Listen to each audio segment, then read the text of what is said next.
एक बहुत ही प्राचीन कहानी है। लगभग 1500 साल पहले भारत में एक बौद्ध भिक्षु रहते थे। उनका नाम बोधि धर्म था। बौद्ध धर्म के इतिहास में गौतम बुद्ध के बाद यदि कोई सबसे प्रभावशाली एवं प्रसिद्ध बौद्ध भिक्षु हुआ है तो वह बोधि धर्म ही था। गौतम बुद्ध के बाद बोधि धर्म ने ही बौद्ध धर्म का सबसे अधिक प्रचार प्रसार किया। यह बोधि धर्म ही था जो बौद्ध धर्म को भारत से छीन ले गया, जो बाद में जैन बुद्धिज्म के नाम से प्रसिद्ध हुआ और फिर यह चीन से होते हुए जापान, कोरिया और दक्षिण पूर्व एशिया के कई देशों में फैल गया। उस समय चीन में जो सम्राट था उसका नाम बू था। सम्राट बू ने गौतम बुद्ध और उनके शांति के विचारों के बारे में बहुत कुछ सुना था और वे उनसे बहुत प्रभावित भी थे। कहा जाता है कि सम्राट बू वर्षों तक इस बात की प्रतीक्षा करते रहे कि भारत की ओर से महान हिमालय की दुर्गम घाटियों को पार करते हुए कोई बौद्ध भिक्षु चीन आए और उन्हें बौद्ध धर्म या उसके विचारों के बारे में बताए। जब बुद्धि धर्मा चीन पहुंचे तो वृद्ध सम्राट बू उनसे मिलने आए। उस समय सम्राट बू मानसिक अशांति की समस्या से गुजर रहे थे। उन्होंने बुद्ध धर्म से कहा, मैंने बहुत कोशिश की, हर तरह से प्रयास किया, लेकिन मेरे मन में शांति नहीं है। वह हर समय भटकता रहता है। क्या आप मेरा मन शांत कर सकते हैं? बुद्धि धर्म ने कहा, तुम्हारा अशांत मन कहां है? मुझे दो, मैं अभी उसे शांत कर देता हूं। सम्राट बू को कुछ समझ नहीं आया और वह चुपचाप खड़ा रहा।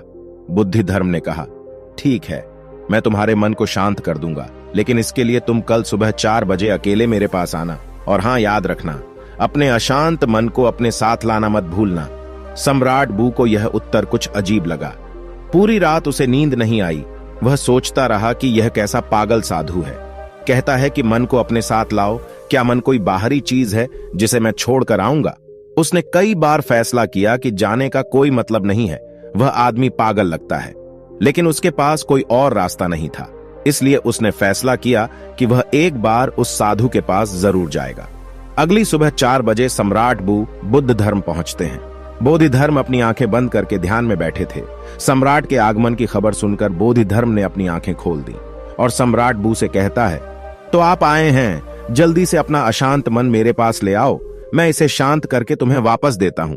सम्राट बू ने कहा, आप क्या बात कर रहे हैं?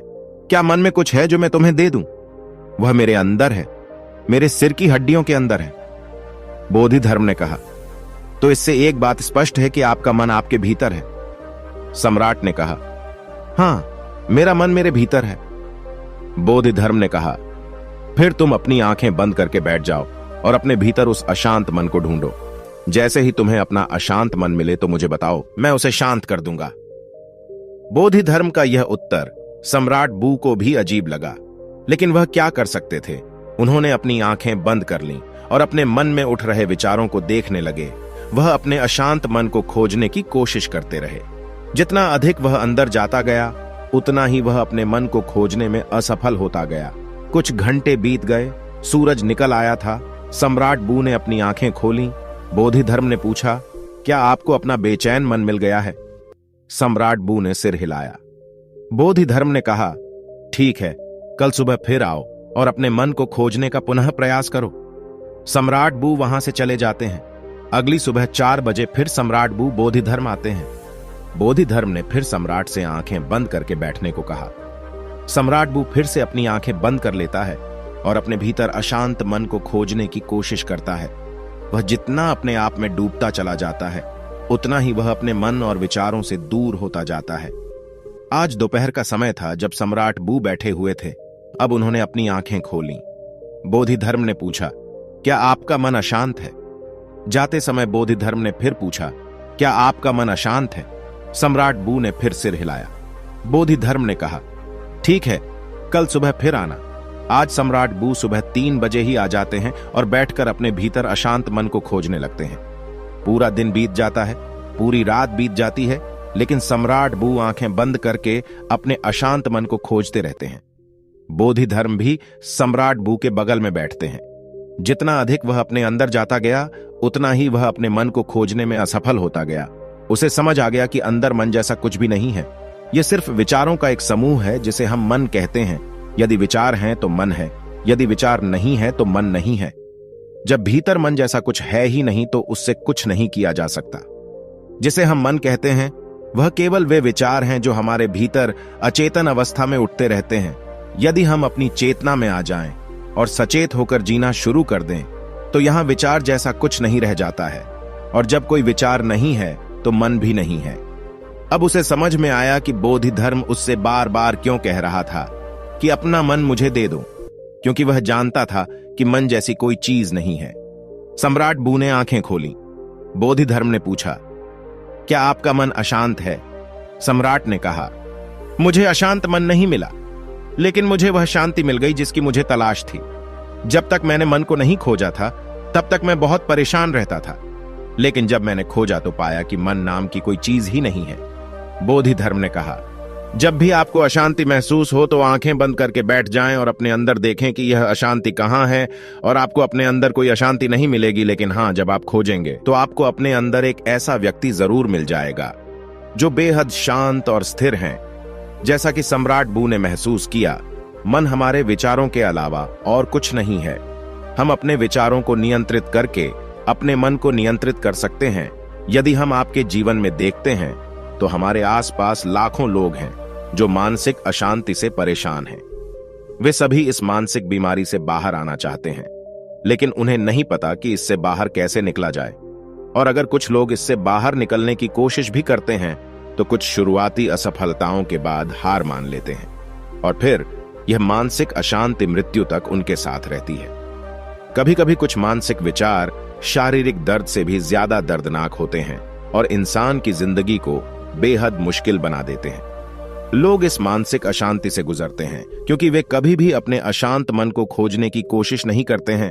वे कभी भी अपने भीतर झांकने की कोशिश नहीं करते हैं कि इस मानसिक अशांति का असली कारण क्या है। जैसा कि हमने उपरोक्त कहानी में देखा कि हमारे अंदर मन नाम की कोई चीज नहीं है। दरअसल मन हमारे अंदर उठने वाले विचारों का एक समूह है। क्योंकि हम अनजाने में किसी भी चीज के बारे में सोच रहे हैं, कभी अतीत के बारे में सोच रहे हैं तो कभी भविष्य के बारे में।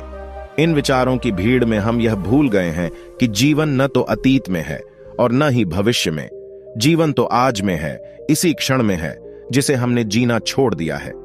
यदि हम अपनी चेतन अवस्था में रहना सीख लें, जागरूक हो जाएं और अपने अंदर चल रहे विचारों पर नजर रखना शुरू कर दें, तो धीरे धीरे हमारे अंदर उठने वाले विचार कम होने लगेंगे।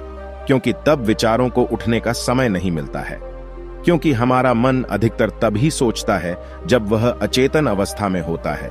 इसलिए जैसे जैसे हमारी जागरूकता बढ़ती है, हमारे विचारों की तीव्रता कम होती जाती है, और जब हम विचारों से मुक्त हो जाते हैं तो हमारा मन गायब हो जाता है, और यह हमारे लिए कोई समस्या नहीं बल्कि खुशी और शांति का स्रोत बन जाता है। तो अब से जब भी आपको अपने जीवन में अशांति या किसी भी तरह का दुख महसूस हो तो चुपचाप आंखें बंद करके बैठ जाएं और अपने अंदर उठते विचारों को देखना शुरू कर दें। इन बढ़ते विचारों को रोकने की कोशिश मत करो, बस उन्हें आने और जाने दो और इन विचारों में मत फंसो। आप बस उन्हें ऐसे देखें जैसे आप किसी सड़क के किनारे खड़े हैं और आते जाते कारों को देख रहे हैं। कारें आती जाती रहती हैं, ऐसे ही विचार आएंगे और जाएंगे, आपको बस उन्हें देखते रहना है। धीरे धीरे समय के साथ ये विचार आना बंद हो जाएंगे और अंत में आप खुद को एक ऐसे व्यक्ति के रूप में पाएंगे जो अंदर से पूरी तरह से स्थिर और शांत है। आशा है कि आपको यह वीडियो पसंद आएगा। दोस्तों, आज की वीडियो में बस इतना ही। अगर वीडियो पसंद आई हो तो हमारे स्टोरी बुद्धधा यूट्यूब चैनल को सब्सक्राइब कर ले। वीडियो को पूरा देखने के लिए धन्यवाद।